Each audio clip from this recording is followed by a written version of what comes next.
All right, let me tell you about a morning that started out routine but ended up shaking the foundations of military research, and all because of an 8-year-old girl named Chloe Williams. Now, you might think this sounds like the setup for a Hollywood movie, but trust me, it really happened. Picture this. Chloe, sitting quietly in the back of her parents' car, clutching a worn math workbook, her dark eyes sharp and thoughtful beyond her years.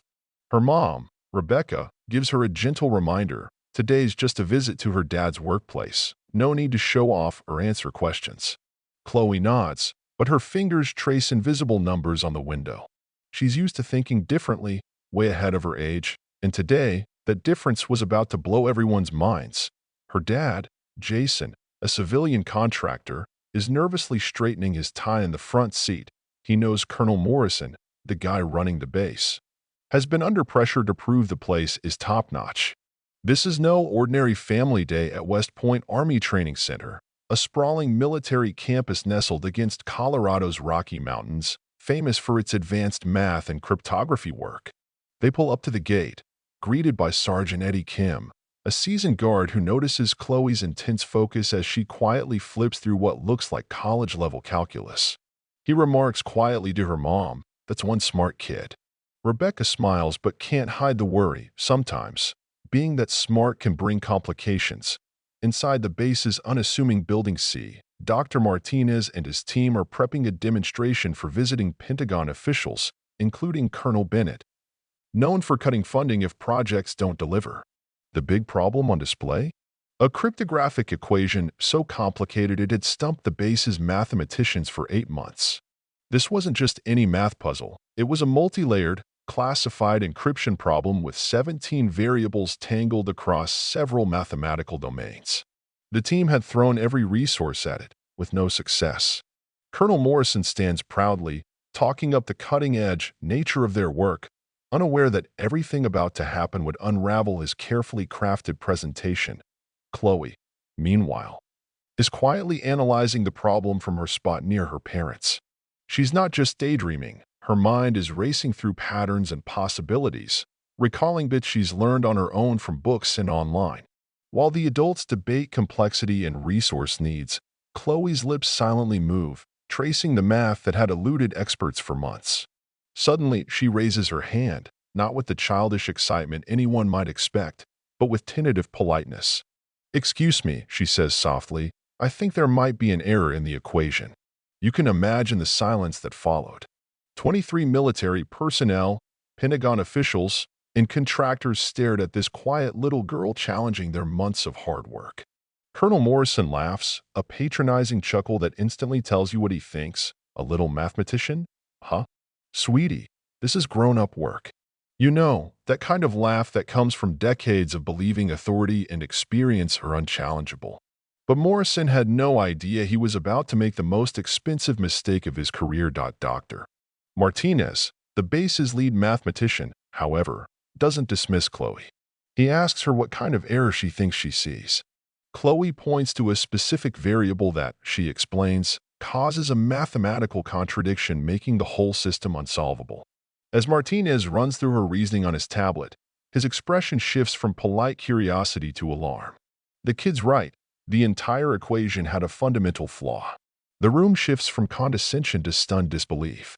Colonel Bennett even suggests a break to verify this new development.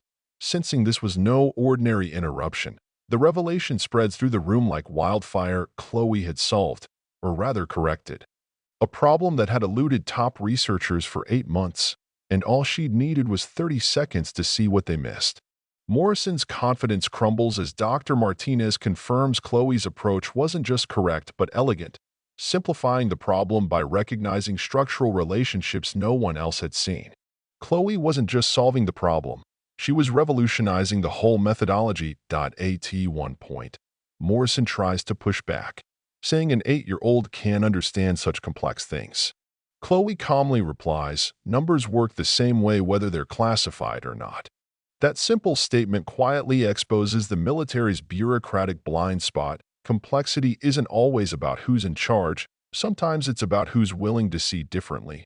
Captain Anderson, a demolitions expert turned military mathematician, cuts through the tension with a practical observation.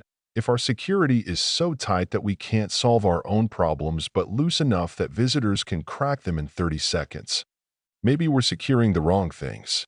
That remark hits home, underlining that the base's focus on secrecy had ironically hampered true problem solving. Over the next several hours, the military's leadership scrambled to reassess. General Rodriguez, the base commander, coordinated damage control and forward planning, while Pentagon officials debated what to do with an 8-year-old whose math skills had just exposed systemic weaknesses. Meanwhile, back in the quiet kitchen of the Williams household, Chloe returned to her workbook, seemingly unaffected by the whirlwind her insight had caused. Her parents watched with pride and concern, knowing their daughter's extraordinary talent had put their family in the national spotlight. Educational experts and psychologists got involved to evaluate Chloe's needs. Despite her brilliance, working at graduate or even doctoral level math, Chloe remained a typical 8-year-old in many ways, valuing friendships and playtime as much as equations. Her mother, Rebecca, worried about balancing intellectual challenges with childhood normalcy, while experts emphasized the importance of protecting her from exploitation or undue pressure. News of Chloe's achievement spread quietly at first, stirring curiosity in local journalists like Sophia Morales, who saw this as more than a simple human interest story. Federal agencies, including the NSA, started inquiring about Chloe's background, even checking her library records to understand how she developed such advanced skills. Turns out, she had been devouring graduate-level math books for years, annotating and teaching herself through sheer curiosity. The military and government began discussing educational partnerships and security protocols to nurture Chloe's talents while ensuring her safety and normal development. Legal experts crafted unprecedented agreements designed to give Chloe autonomy and protect her family's rights, while balancing the government's need to responsibly access her unique abilities. Just days after her initial breakthrough, Chloe was invited back to the base for a new challenge, an even more complex quantum encryption problem that had stumped experts at MIT, Stanford, and Pentagon research teams for months. Surrounded by university professors and senior mathematicians, Chloe calmly analyzed the problem, identifying patterns and vulnerabilities in minutes that had eluded the best minds. Dr. Marcus Webb, the military's top theoretical mathematician, was visibly amazed. Chloe suggested modifying initialization sequences with prime numbers, eliminating vulnerabilities while improving efficiency. The assembled experts realized they were witnessing a paradigm shift, not just in math, but in how talent and expertise were understood. Through all this, Chloe remained grounded, more interested in learning and solving problems than in fame or recognition. She politely asked if she could take some of the new problems home, eager to explore further. Her parents, meanwhile, navigated media attention, legal complexities, and government protocols, all while striving to keep their daughter's childhood intact. The story of Chloe Williams is more than a tale of prodigious talent. It exposes deep institutional flaws, challenges assumptions about authority and expertise, and forces us to rethink how society recognizes and nurtures gifted children, especially those who don't fit conventional molds. It's a reminder that sometimes the answers come from the least expected places, and if we're too rigid to listen, we risk losing out on breakthroughs that could change everything. So, what do you think, folks? Should institutions be more open to unconventional genius, even if it comes in the form of an 8-year-old? How do we balance nurturing extraordinary talent with protecting childhood innocence? And what does Chloe's story say about the blind spots in our systems of power and expertise? Share your thoughts below. Let's get the conversation started.